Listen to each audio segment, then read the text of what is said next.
Tiniyak ng National Housing Authority na may tukoy na silang lugar na pagtatayuan ng pabahay para sa mga biktima ng Bagyong Yolanda.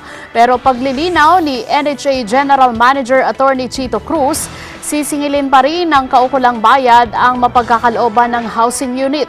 Pinuri naman ng NHA at ni Interior and Local Government Secretary Marojas ang itinayong Self-Sustainable Resettlement Project ng Iglesia ni Cristo para sa mga biktima ng Bagyong Yolanda sa Alang-Alang, Leyte. Si Erwin Temperante sa detalye. Tapos na ang mapingo ang pagtukoy sa mga lugar na pagtatayuan ng mga pabahay para sa mga biktima ng Bagyong Yolanda sa Region 7 at Region 8. Matatandaang agad ipinagutos ni Pangulong Aquino ang pagtatayo ng pabahay na matibay at may kapasidad na harapin ang iba't ibang uri ng kalamidad kagaya ng lindol at bagyo.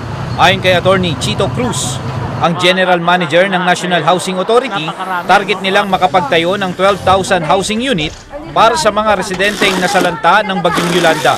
Napakarami, ano?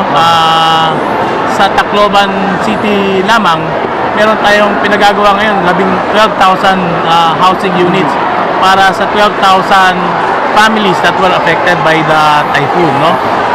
In fact, may nalipat na tayo.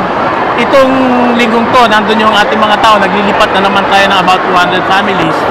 At every month na, tuwing matatapos na yung ating mga units, ililipat na natin sila sa mga tapos na nating units. Bagamat mula sa national government ang pondo sa pagpapatayo ng mga pabahay para sa mga biktima ng bagyo, niliwanag naman ni Attorney Cruz na sisingilin pa rin nila ng kaukulang bayad ang mapagkakalooban ng housing unit. Paliwanag ng NHA, lalong iingatan at pahahalagahan ng mga kababayan natin ang ipagkakaloob na pabahay sa kanila kung ito ay kanilang babayaran o pinaghihirapan. Gusto ng ating mahal na Pangulo para may pagmamahal at malasakit sa bahay, merong counting share dun sa investment ng gobyerno, no? So highly subsidized to. In fact, ang aming proposal, yung first 5 years walang bayad to.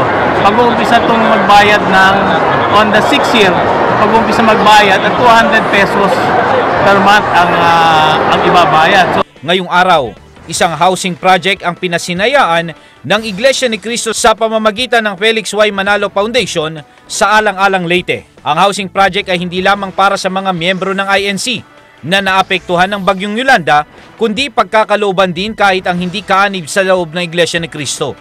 Ikinatuwa ito ng NHA dahil isang Iglesia ni Cristo sa aktibong kumikilos upang tumulong sa mga kababayan nating naapektuhan ng Bagyong Yolanda sa bahagi ng Visayas Region. Gusto kong i-congratulate ang INC dahil sa pagkakaalam ko napakaganda ng pabahay na ginawa nila dun sa Leyte, no? Sa Alang-Alang, Leyte.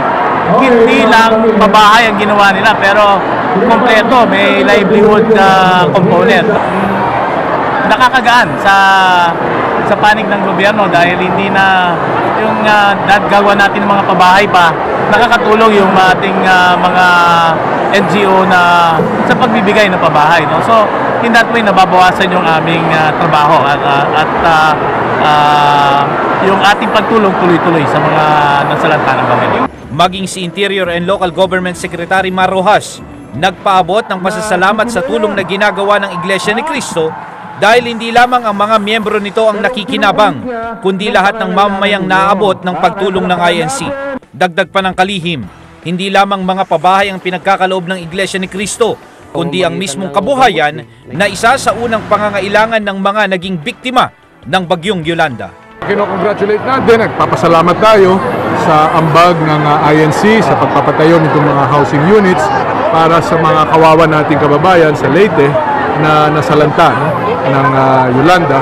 Malaking tulong ito at inaasahan na kontribusyon nito para mabawasan yung paghihirap ng ating mga kababayan. Erwin Temperante, Eagle News.